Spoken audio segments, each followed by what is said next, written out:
Hello and welcome to the Publicly Challenged Podcast. I'm your host, Luke Oswald, and I hope you join me on my quest for knowledge to become a better public land hunter, angler, and forager. Stick with this and who knows, maybe we will learn something together.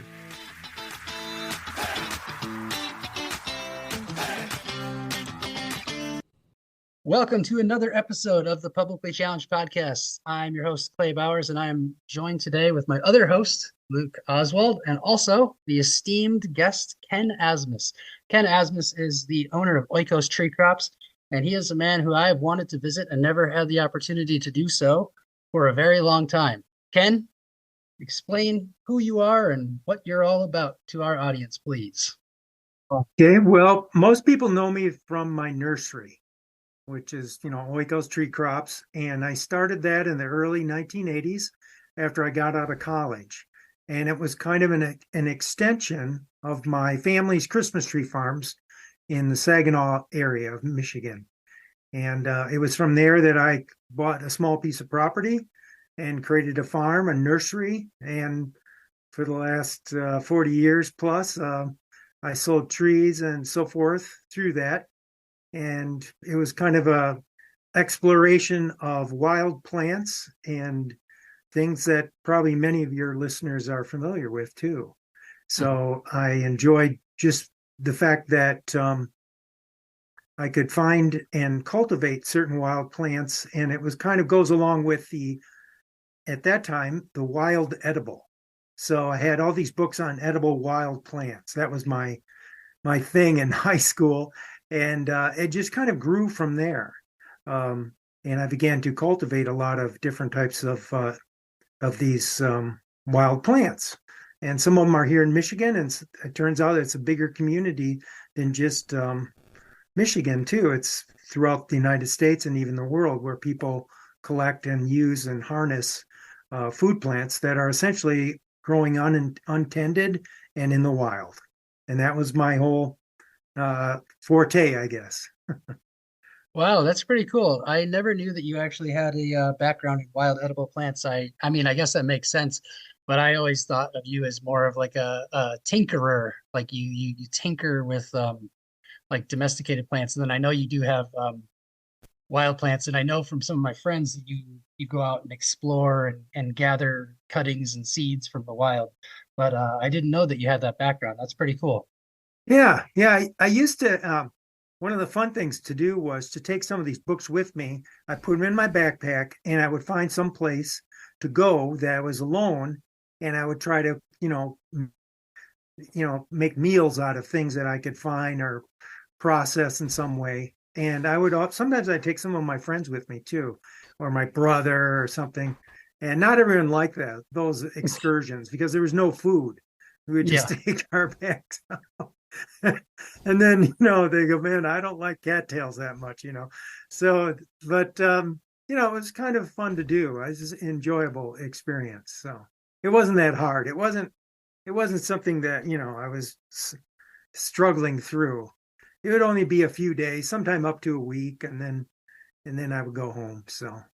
Oh, that sounds pretty cool. So you were doing like a Survivor thing before Survivor. Yeah, it was kind of a survive. Yeah, exactly. Maybe I would take some like brewer's yeast or something, with some B vitamins and some water purification tablets. And I don't know. I think I took as little as possible, but also I wanted to, just explore certain areas. The one place that I used to go a lot was up near Mackinac City, called French Farm Lake. And that lake at the time had no cottages on it. I think there was one cottage on the back end of it. And I used to go there. It was state land, and it was kind of like the overflow for Wilderness State Park. And I could go there, and I learned about it from my parents when I was real young, because we used to go up there all the time.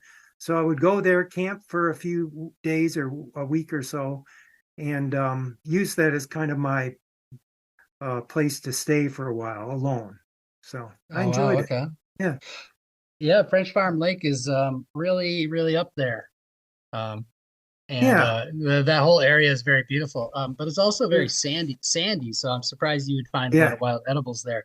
Now, I really want to dig into the meat of this here. So Okay. you've been cultivating and growing some extraordinarily cool crops for a really long time. And one of those crops that I'm a huge fan of, and I'm sure you are too, is Apios americana or the groundnut. Right. And so groundnut, though, in the wild food world, that's so I teach foraging, and Uh-huh. groundnut has kind of a bad reputation for making people vomit. Now, Really? the interesting thing about that, though, is that most people I know that are like doing what you do, Ken, are cultivating it. They've never heard of that. But like Huh. foragers, many foragers, like perhaps that people estimate up to 10% will vomit from eating Apios americana. So Wow, I didn't know when that. you guys say Apios americano, are you talking um, like the mouse peas type thing, or what kind of Well, we're groundnut? What talking groundnut being like like a the hog peanut type? What are they? no, it's related to hog peanuts, but not hog peanut. Yeah. So tubers that Yeah. they grow in a little chain, Luke. Okay, And underground. they grow underground. They grow in a little chain, and they grow in wetland environments typically. You're going to find them like the first time I ever found them was along the Manistee River in northern Michigan. Huh. Um, but yeah, so you never heard about the puking thing, huh, Oh, Ken? no, no. I had heard. No, I'm thinking back about how many thousands of packets of those I sent out. I think hopefully I didn't make too many people sick. Mhm. But no, that the one thing I've always noticed about this, they had a latex. When you Mhm. cut into them, there was a certain latex, and I thought, boy, I wonder if that's should be a concern. Anyone with the Mhm. But latex allergy? yeah, Yeah. it was a white milky substance that would exude out of the skin when you'd cut into those tubers. And during the time that I had the collection of them, I used um, another scientist's research from Louisiana, Dr. Blockbaum. He's still alive, I guess, and he developed these varieties that were very large. But because they're the southern portion of the plant, they really didn't grow as large here in Michigan. Mhm. And so, but they were still a very good varietal selection. And so I had those, and then I started developing more of them, and people started sending me seeds and cuttings of various types. And from there, I kind of made a little repository of those. And I still have some of them, but the one thing was about them is how nutritious they were, very high in protein. Mhm. It's the protein that doesn't run away, I guess you could say.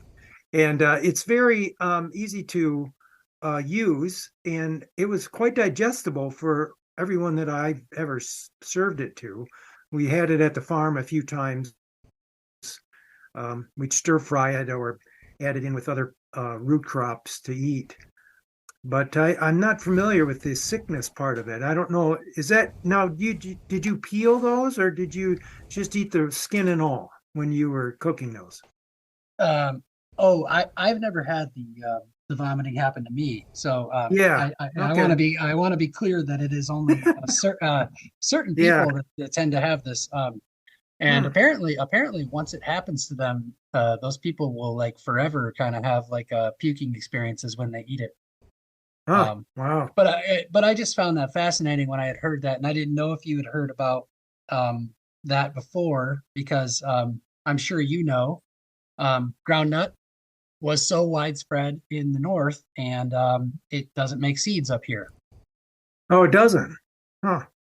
No, it doesn't No. ever make no, yeah, it doesn't make seeds up here. So anytime you find groundnut in the wild in Michigan, that is a wild selection that's been there for a very long time. Yeah. Yeah, for sure. Yeah. That's interesting. No, I was not. I knew that it had been widely distributed, and that um, the tubers actually store quite well. So you could take a whole raft of them if you dug them out of a lake, or if you carried them with you. Often they're found on the edges of wetlands. So you can imagine like digging up a whole bunch of them and just throwing them into a canoe or whatever and just leaving them there exposed to the air. They're not going to rot. They Hmm. last for a long, long time. And the other aspect of it was I'd heard early on that people with peanut allergies had issues with ground nuts. But I didn't know if there was any scientific information on that. At the time, I couldn't find anything.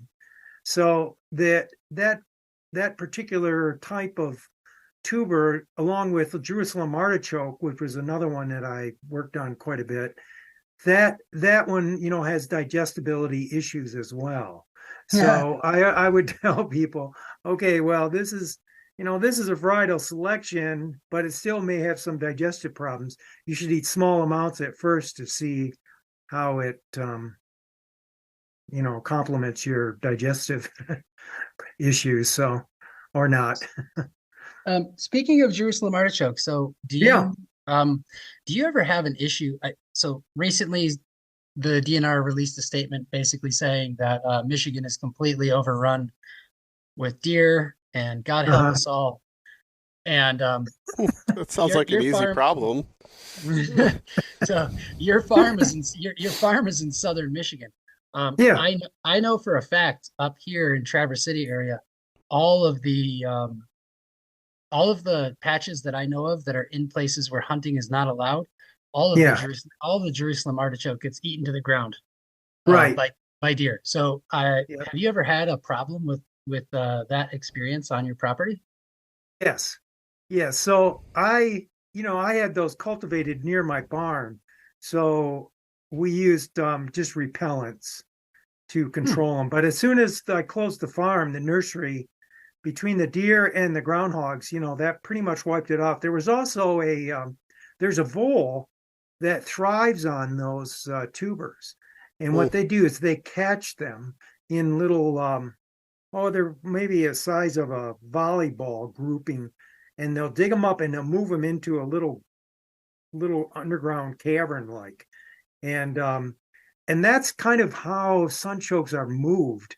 Hmm. Um, so that's why you don't see large patches of them very often, or if you do, they're along the roadside, where they might be.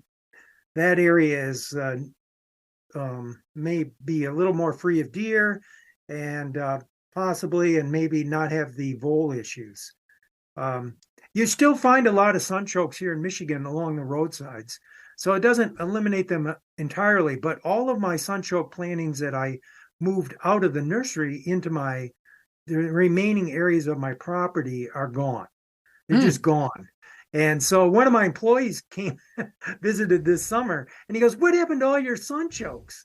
And I go, "Well, the deer ate them." He goes, "That's not possible." I go, "Oh yeah, it is." Hmm. But Yeah. they will really, they browse on that foliage. They love that foliage. Yeah. And Well, so the only thing I could do was I would buy deer off. I'd go to Menards and I was buying these big gallons of deer off and just lacing those things almost weekly. And if I started early enough, the deer off worked. But now I have electric fence. Hmm. So, I'm cheating a little bit, but that's the only way to do it in any extent. well, So I could come and help you with that anytime you want, Ken. I'll be more yeah, I than know. happy to eradicate as many as you want.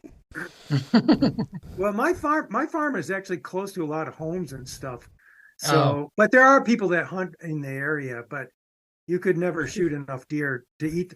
I think they actually spot that foliage and go for it. It's so quickly, even very wow. early in the spring. Yeah, they must smell it or something. Yeah. Yeah, actually, Luke, now that you say that, Ken's probably halfway between us two. So, Ken, I live in Traverse City, but Luke lives in Illinois. And so we could just meet in the middle and come and take care of your problem for Eradicate you. Okay. No, All right. no, groundhogs but too. oh yeah, groundhogs are delicious, actually. Have you ever eaten one, Ken? No, never had a groundhog. No. Oh, well, it tastes good. Well, I imagine. Yeah. They're very hard to skin. So beside those tubers, what other kind of interesting plantings do you have going on? And I wanted to ask you about Um, how you relate this to like getting along in the future of the world, like what sorts of things should we be planting as people who want to be stewards for the earth? Well, the one thing I noticed when I left school back in 1979 was there's agriculture, there's horticulture, and then there's the wild, or there's conservation, and there's nothing in between. And I've always wondered, are there other types of plants that you could also grow untended, but still provide some sort of nutrition and health benefits from it, even if it was a small amount.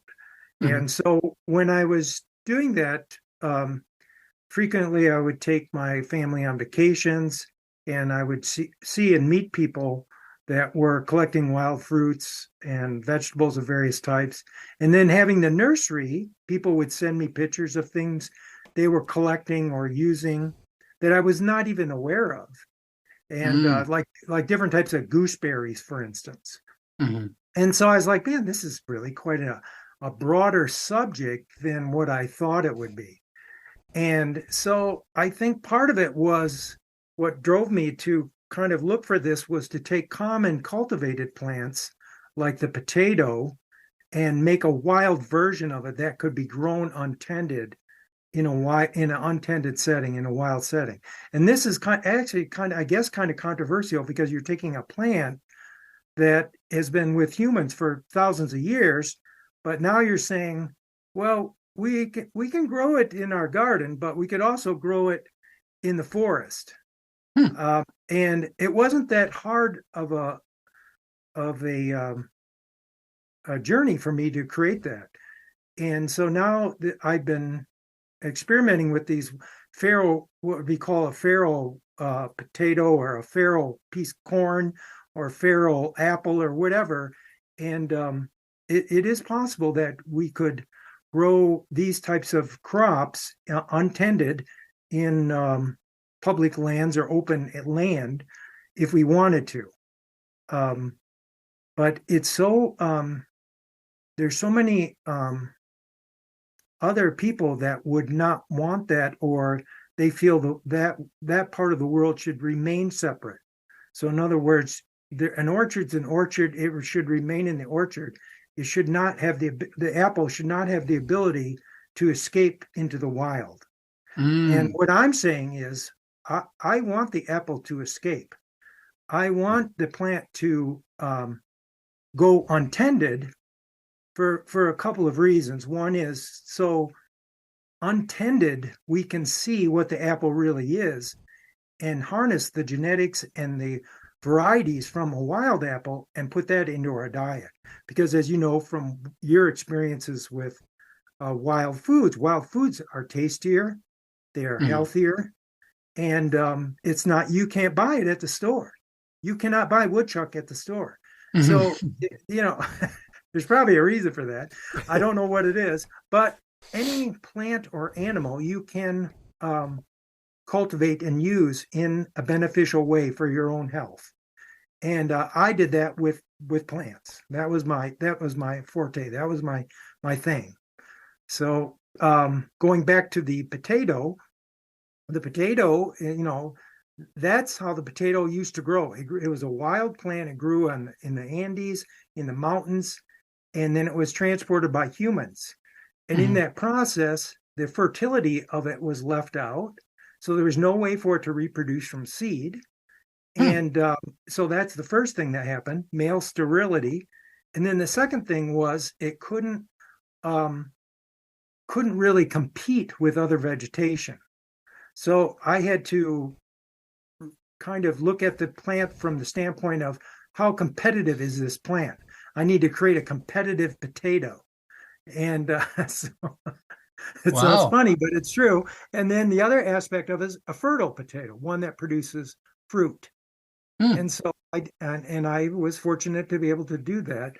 And same with all these other things that we eat every day that are already cultivated in the store. And I want to make a wild version of them.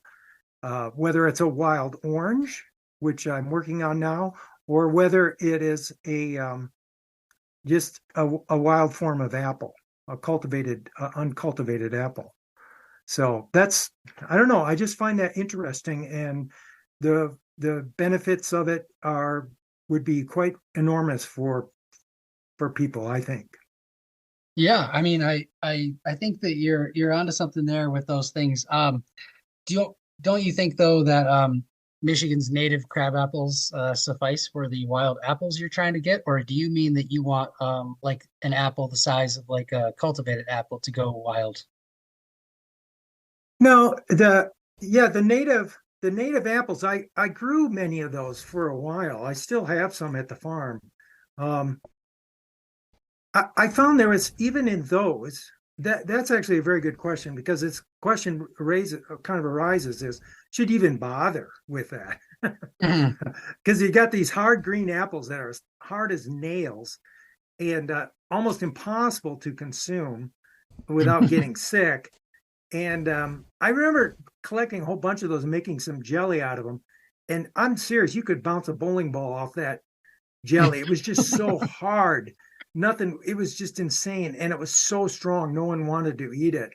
But I think that the idea is, then how can you harness that fruit without really going to any breeding sort of thing? So that in itself is of great value. Okay, But I gotcha.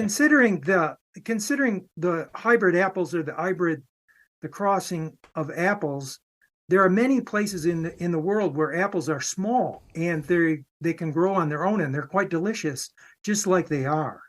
And it Mhm. doesn't have to be such a heavily sprayed crop, one that involves so many insecticides and pesticides. So finding a wild apple kind of eliminates, you really want to eliminate all the problems with apple growing in the process. And it could be a smaller apple, it could be a larger apple, it wouldn't matter, as long as it's an apple. And one that, that is edible to some extent. Yeah, and apples I think are good for humans, good for animals. As far as in my experience, and what I try to accomplish in my life is I want to make the earth a better place for not only humans but for animals as well. So I like to think Right. about that.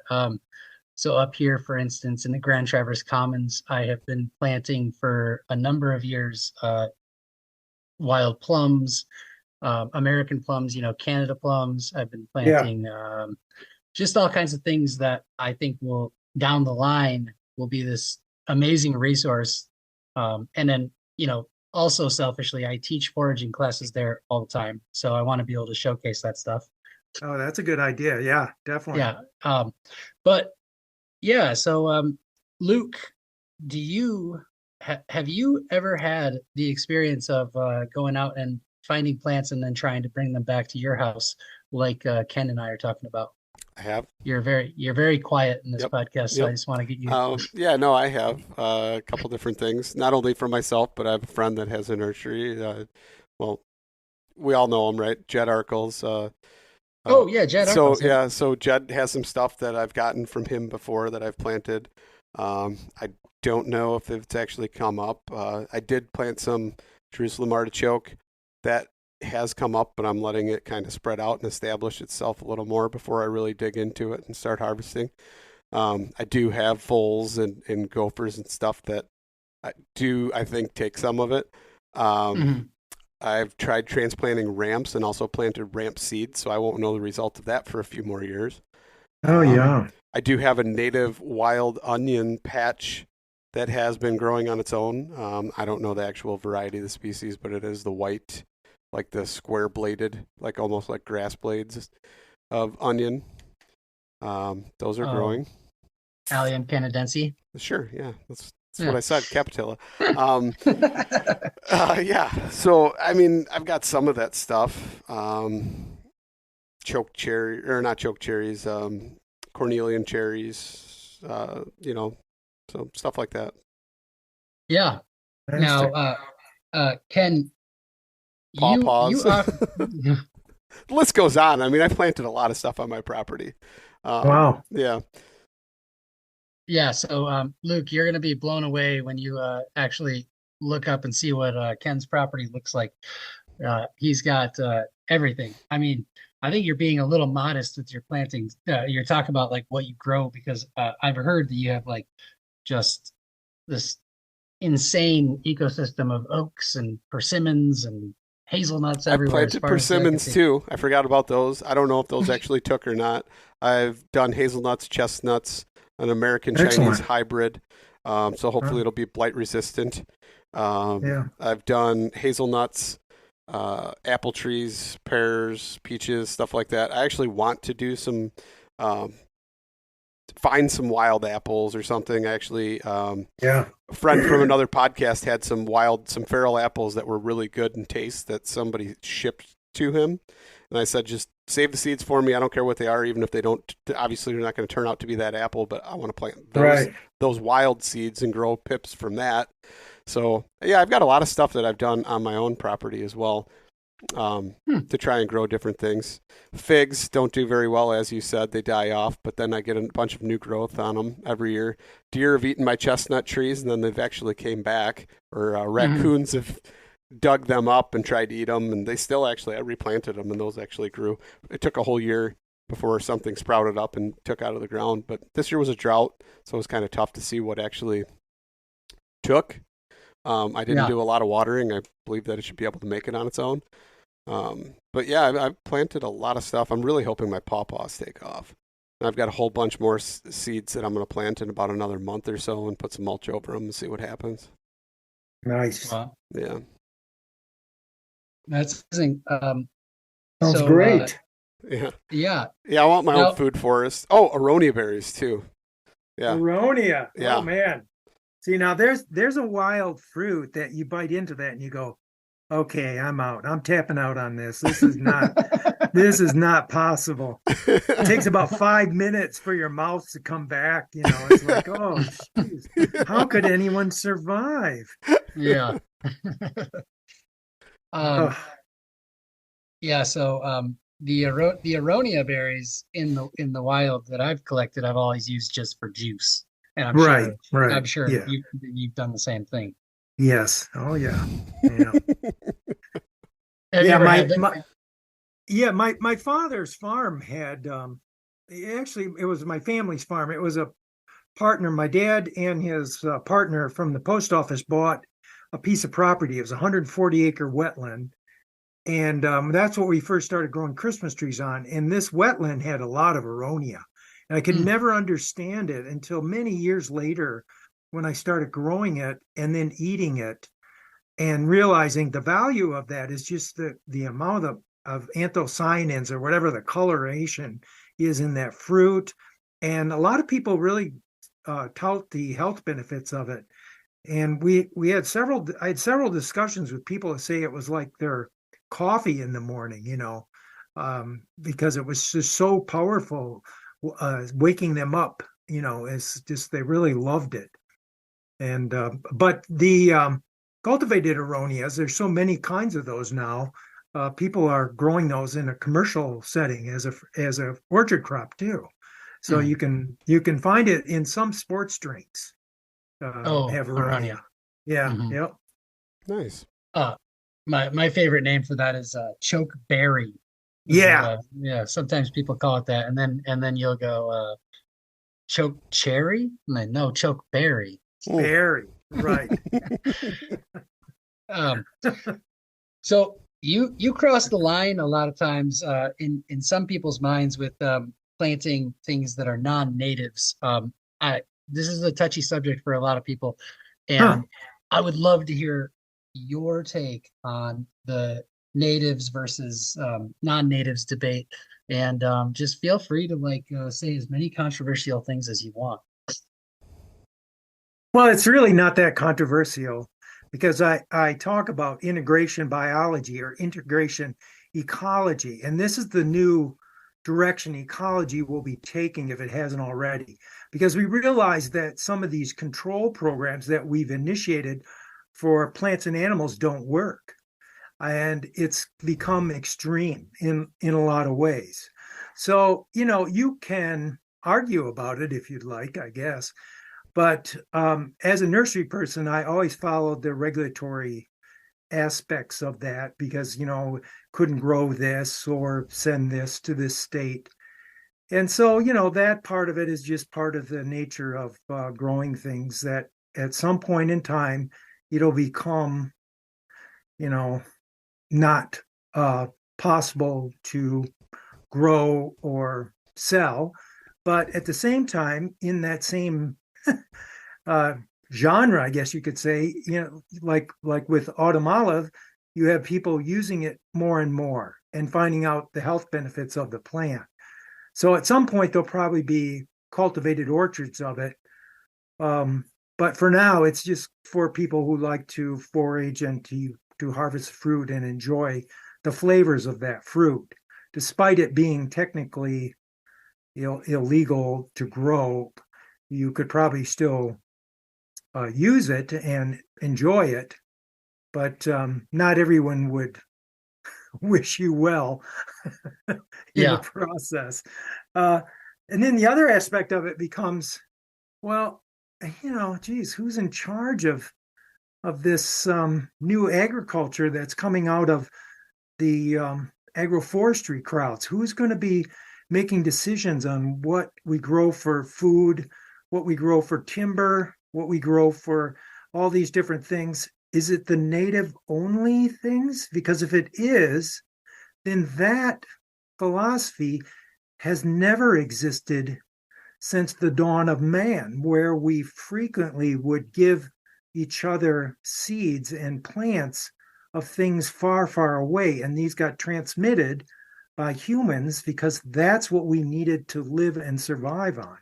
And this goes from everything from corn to apples to Gourds. gooseberries to what? The African gourd. Yeah, the gourds. Whether it floated over here and they found it on the coast of Florida and took it and planted it, or if it was actually transported here. But either way, that's a prime example of one that non-native found the seeds, planted them, cultivated them, and holy cow, it grew. Grew great. Yeah, that's very interesting. I'm not familiar with that. A lot of the cactus here in Michigan, and of course, a lot of the groundnuts were carried, as we just mentioned, were carried by people. And cactus in particular, because of all the, as a society, you can imagine a society where you're hunting and living off the land, how many cuts and scrapes you'd have in a single day. And the cactus is the poultice that you want. And you want to have cactus wherever you go. There's no doubt that they carried cactus pads with them wherever they went. People would have to do that. That would just be a must. And I wouldn't be surprised that early man was really a repository of seeds and plants carried with them to, just in case scenario, because the Polynesians did this when they moved.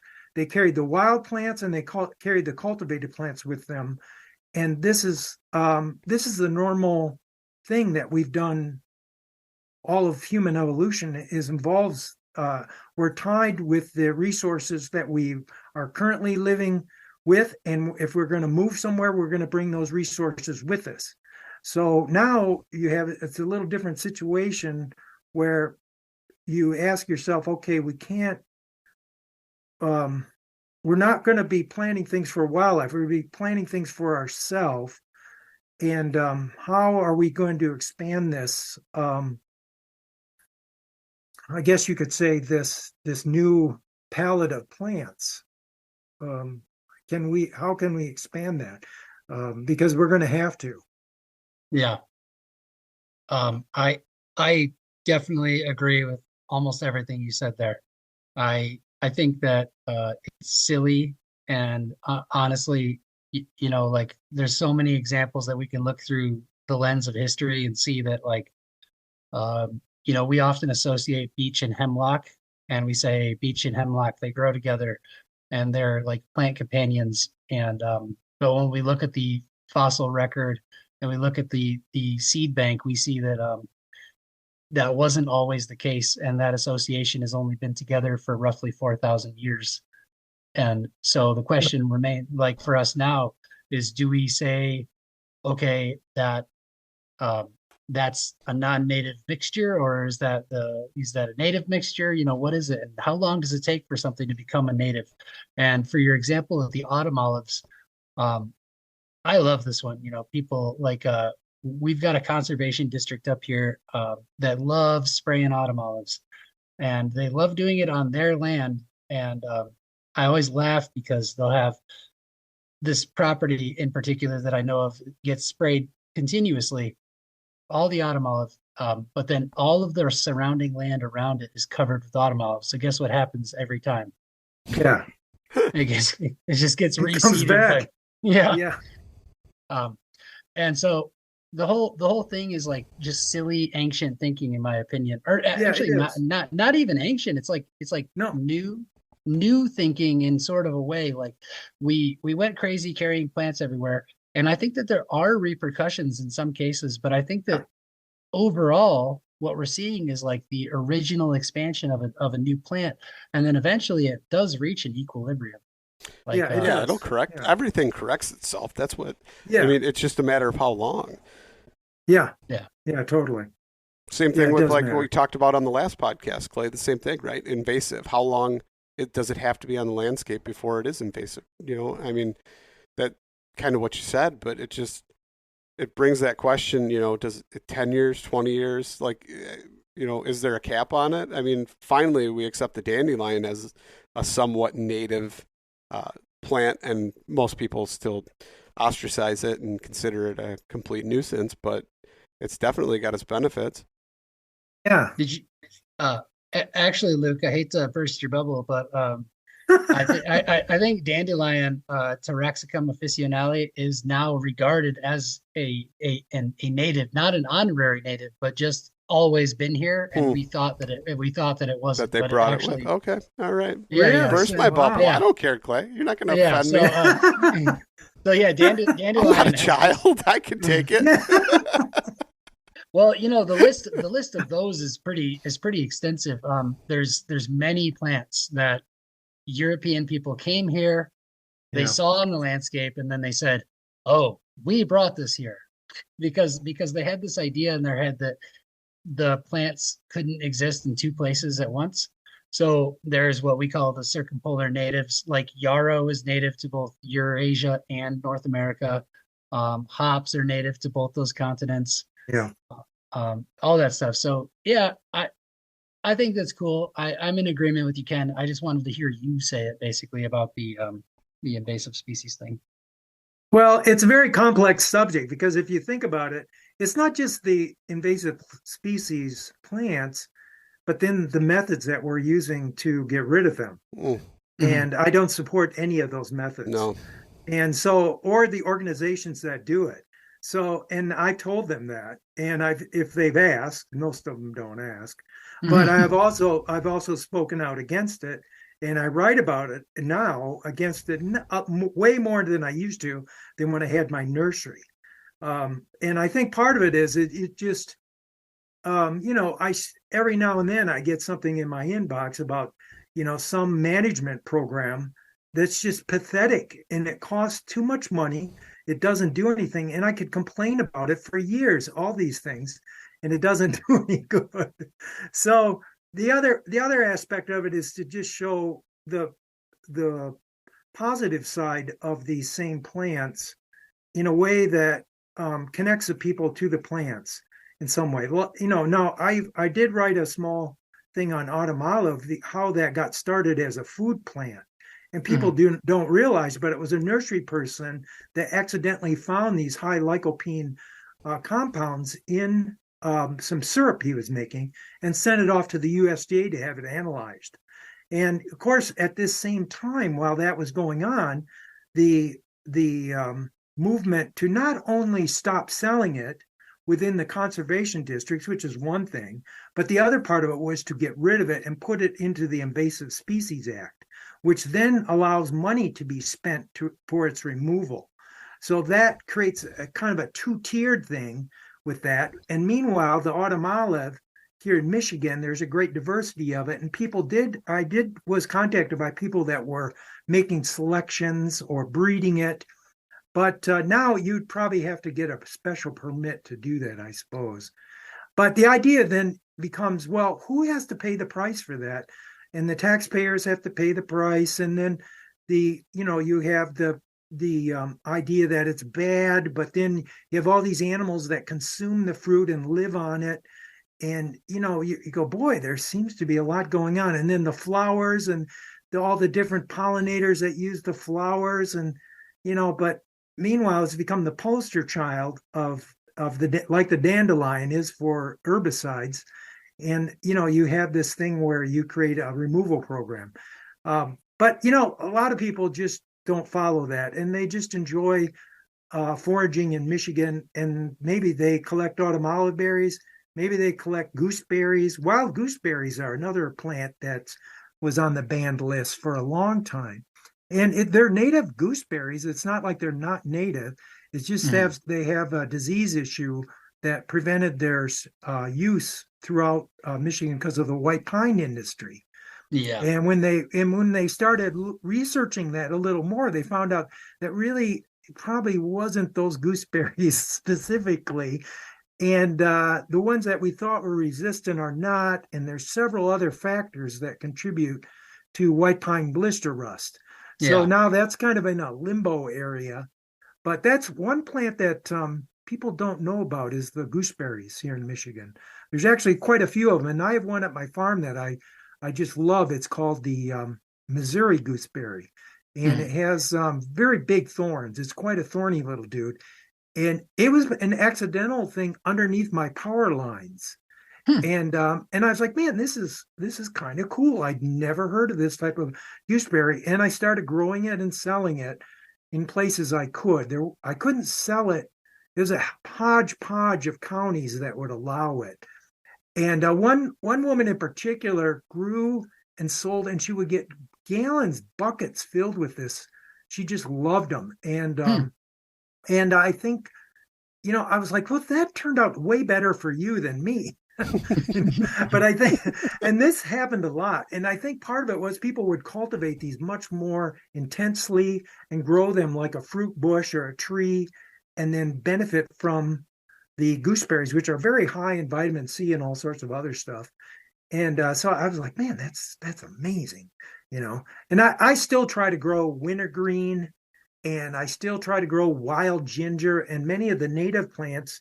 The one plant that was very popular before I closed the nursery was Solomon seal. There were several people. I don't know if have you ever harvested Solomon seal or used Solomon seal at all? Yeah. Actually, Solomon seal, like true Solomon seal, not false Not Solomon the false. seal. Right. I hate that, Yeah, by the way. I'm just going to throw that me out too. there, calling things false something. Just give it another name. It's such a terrible. Yeah, but anyway, go on. Yeah.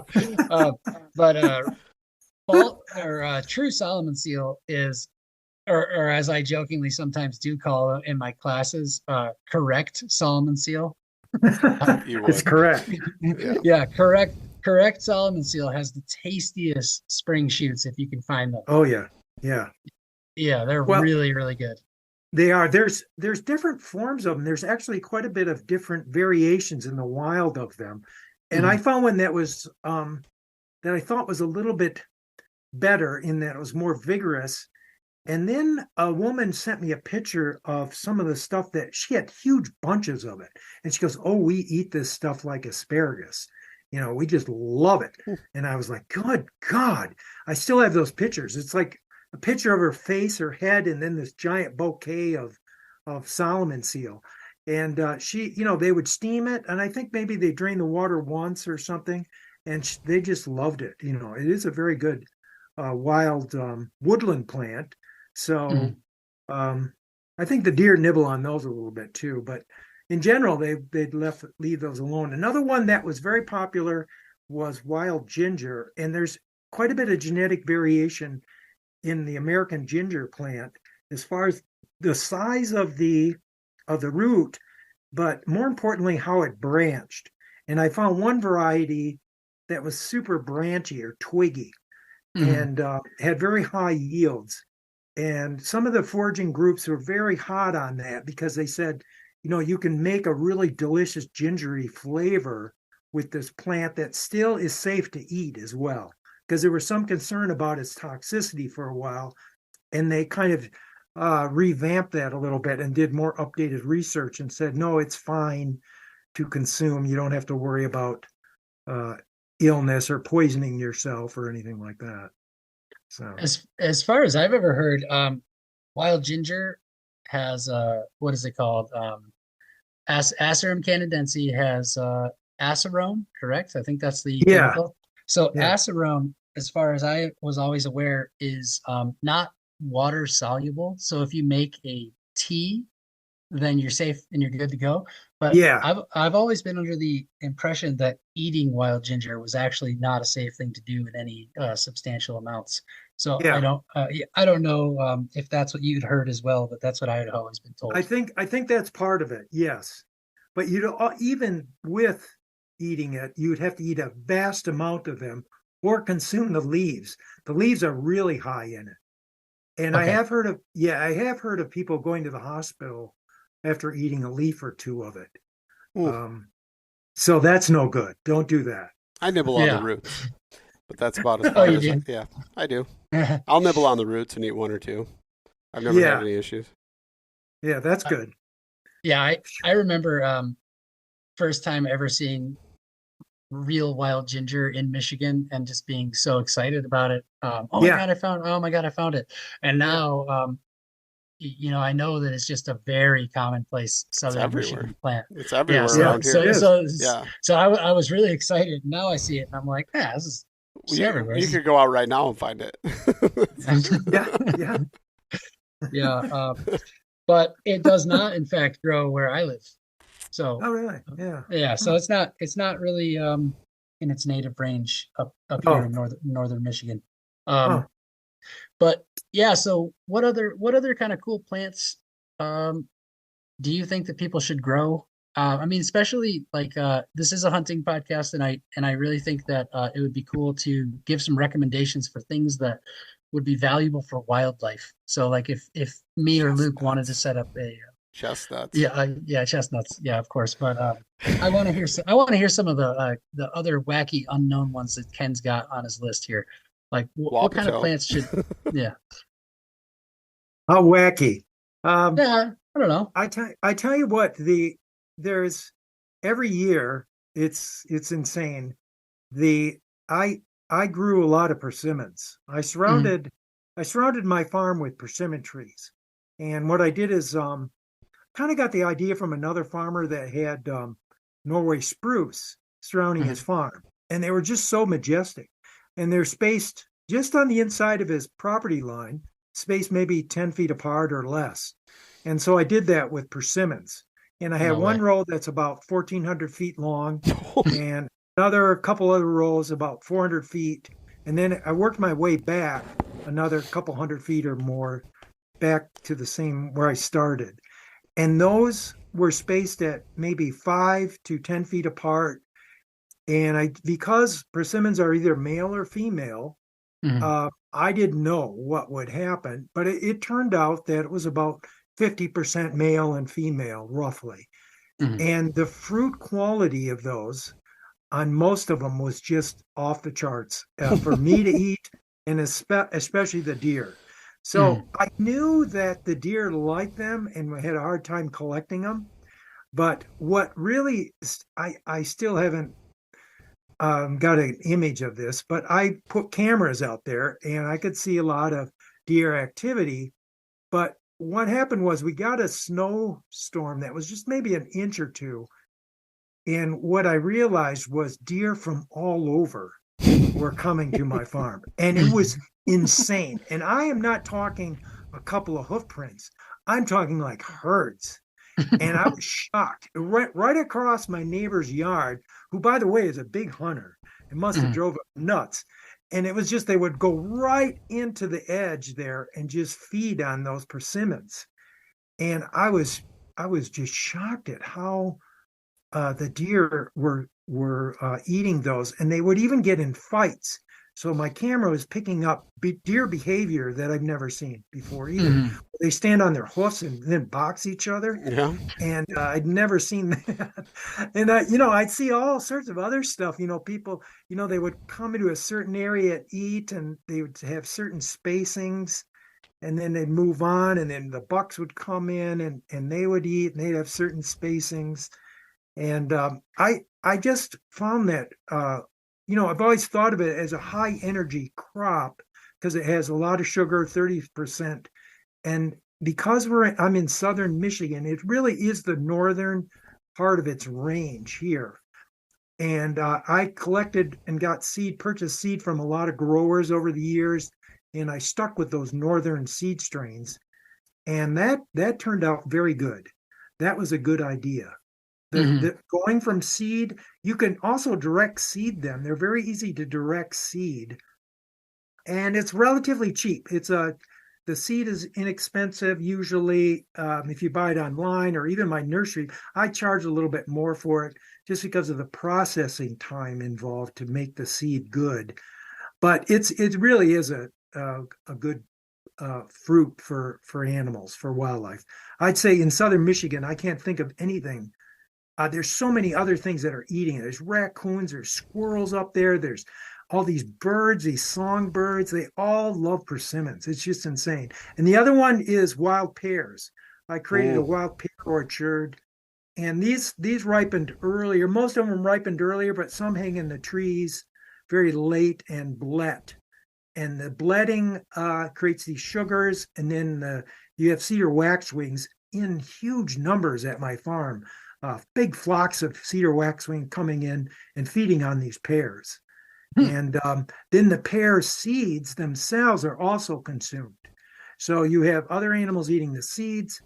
And, for a while, I thought, geez, I wonder if any of this stuff is spreading over to my neighbor's property. It's becoming like an invasive species. So I thought, well, I'll go look. And only once did I find persimmons growing on some of my property, but they grew by underground runners, not by seeds. But the other properties are surprisingly devoid of my trees. So I don't know what the deal is, but on my farm, there's all sorts of stuff coming up now. So I really don't have to plant trees anymore. I just maybe will protect certain trees that are spreading. I have a lot of hickories and pecans. The shellbark hickory was probably one of the best nut trees I've ever grown at the farm. Those I really liked, and they grew fast, very vigorous, and large nuts. I think that's probably my most favorite nut tree. So. Yeah, shellbark hickories are great. Have you ever had one, Luke? I don't know. The very first time I actually had a shellbark hickory I was driving in southern Michigan, and I was going to visit another farm that perhaps you've heard of, and it's called Magic Land Farms. It's in Fremont, Michigan, and they grow northern pecans there. And I look along the side of the road as I'm leaving, and the entire hedgerow of their property is all shellbark hickory, and there's nuts just laying in the middle of the dirt road. So I got out and I picked like a gallon. But yeah, best hickory nuts I've ever had. Super easy to crack. They are, yeah. They've got a lot thicker shell than the bitter nut. I mean, for instance. Yep, for sure. But so persimmons, you said they're not spreading now. Why is that? You think that they're not spreading because, for instance, where Luke lives, you're probably still like not in a real persimmon zone, but around you they are, like there are wild. You talking to me or yeah, I'm talking to you, Luke. Yeah, they're further south. Further south further is like a real persimmon zone. A little bit west of me, I think they kind of start too. Kind of weird how that happens, but yeah. Yeah, but the point is that they do spread in the wild. So it's kind of interesting, Ken, that your land has tons and tons of persimmons, but they're not spreading. Not by seed. And I was digging around into the manure of some of the animals that I find there just to see what the quality of the seed was. And if the seed passes through a deer, it doesn't survive. People have told me that they'll eat the seeds or spit them out. And I can't be sure about that, but I think they're swallowing them whole and not really fussing with chewing them too much. And I think, but when the seeds come out, they're black. They're totally shot. The embryo's destroyed by their enzymes in their stomach. Okay. And so it can't be deer, but it could be that some other animal might carry the fruit somewhere, like a squirrel or something. But in general, the persimmon will sprout and grow as a clone, just like pawpaw will. But it's not always, it's an individual tree trait. It's not found very often, actually, at least in my tree plantings. There are some that spread and some that most of them don't. So it's not a heavy thing. But on one hillside, my neighbor who loves to hunt, the big hunting guy, he has a lot of persimmons on his property now they came, but he hasn't cut them down yet. So I'm like, well, that's good. He knows why. But there was another neighbor who was a little upset about him. He told me, and I was like, well, I don't care if you cut them down. They're on your property. So he did cut them down. And now he's mowing real heavy in that area. But, meanwhile, he can look out meanwhile, he can look out his back window and just see herds of deer. He should be burning, not mowing. Yeah, I know. Oh. I know. But that actually is it's in the ebony family. So there's a tree on Kalamazoo College's campus that's just massive. It's got to be at least 2 foot across or more. And but up on the tag it says black gum. Now, I don't want to be a snooty plant guy, but it's not black gum, it's persimmon. But a lot of times these are misidentified here in Michigan, black gum and persimmon, because the bark can be similar in many ways. But the structure of the tree is totally different of persimmon versus the structure. You can tell the structure of a black gum tree. Black gum, by the way, does have delicious fruit. It tastes like lime. It's hard to collect, but it's very delicious. It's very good. People make pies out of them. Really? I could see why. They are very good. But anyway, the idea of the persimmon growing here in Michigan, that just seems hard for people to comprehend. So I started bringing a lot of folks out to my farm and having them collect persimmons and take them back with them.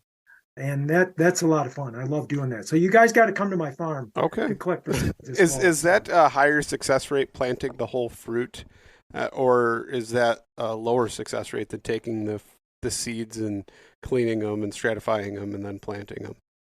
I would be concerned that the fruit would ferment and destroy the embryo and the seed. That seems to be a common problem with persimmon seed. People will put them in a bucket and they'll start to ferment, and they don't realize that alcohol is quite toxic to the seed and it will permeate the seed coat. So it almost begs to, get rid of that. But I think if you were to smash the seed in the thing and, just rough it up a little bit and plant the whole fruit, I think it would be fine. Okay. As long as it didn't build up in a bucket as it turns into this giant mass of really stenchy, winey thing. And people do make wine out of it too. I've had people come to the farm. I go, here, one guy in particular was making wine, but it would go from really good wine to really horrible wine very quickly. And so for a while, he was known they go, how was Gary's wine this year? And they go, it was really good. Oh, that's good. And then next year, this wine was bad, man. That was a bad persimmon wine. If it's bad wine, just distill it. Just distill it. Yeah, well, it's very difficult. And that's one of the things I don't know what he was doing. But I think part of it was the fact that persimmon is kind of a tricky fruit to mess with because of the tannins in the fruit. And that's the other aspect of it is people go, oh, I bit into one of those fruits before and I couldn't whistle for 3 weeks, because my mouth was all just puckered up. And I go, well, that's just normal. That's you ate it too soon. You have to have this mushy kind of very ripe, almost overripe fruit. So you have to educate people about that. So Yeah. Well, Ken, I'm sure I would love to come down and check out your farm, and perhaps sometime me and Luke can come together and just check everything out. That'd be really cool. We are always looking for ways to figure out how to get together and make some fun podcast content in real life. But that'd be cool. Yeah, that would work. Yeah, very good. Yeah. But I would love to have people know how to get a hold of you, figure out your social media accounts, all that stuff, and tell people just any last things that you want to say before we wrap this podcast up. Well, if you go to my website, there's a contact form there, so you can just fill that out, and we can talk on the phone. We can set an appointment at my farm if you want to visit sometime. Usually I have a lot of visitors starting in August, September, but some people are curious to know how to make certain tree plantings and so forth, and they'll come during the summer even. So it's fine. And the other aspect of it is Instagram. I have an account there where I take pictures of my farm and different trees and so forth. Oikos Tree Crops. You'll see my name there, Ken Asmus, Oikos Tree Crops, on Instagram. And people like that. I'll comment on different things that I photograph during the day when I'm at work. So that's kind of it. And then I sell my seeds. I try to make some of the better selections available in quantities usually. Some people have a need for seeds still, so I'm still doing that. So that's awesome. And that's all at oikostreecrops.com. That's correct, yes. All right, cool. Yeah. And I just did want to mention one last thing. We've got a planting up here called the Edible Trails Project that my late friend Jonathan Aylward started, and we just had the very first year where all of the goose plums made plums. So I can thank you. I can thank you for excellent. I think supplying those trees, or at least the seeds or something. Oh yeah, fantastic! I'm glad to hear that. Yeah, that was quite a journey with that plum. Yeah, oh, great. But really appreciate you coming on to talk about this stuff, and hopefully some people will get a hold of you to just get more involved with planting, because I think I'll harp on this forever, but foraging and hunting is missing a component if you're not actively engaging in planting and making the world a better place. Yeah, that's true. You want to leave it, absolutely leave it better than when you got there. I want the majority of my property at some point to be a passive edible landscape. So that's perfect. Yeah, that's we share the same goal. Absolutely. Beautiful. Love it. All right. Well, thank you so much, Ken, and I hope thank you, Luke. Thank you, Clay. Yep. Yeah.